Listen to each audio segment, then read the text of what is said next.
Good afternoon everyone, I hope you're having a good week. Just a short update from me today. Recently the Department of Home Affairs has released some information about the skilled migration programs. In particular, they've given some information about the expression of interest system for the Skilled Regional Provisional Visas from the transition to the 489 to the 491.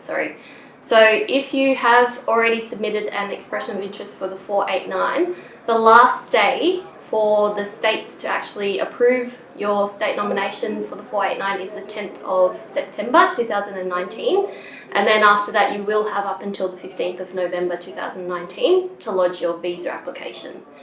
For those of you who are interested in submitting an expression of interest for the 491 visa subclass, you can do that after the 15th of November, but just be mindful that you do have to submit a new expression of interest and that your current EOIs for the 489 will not be transferable to the new visa subclass.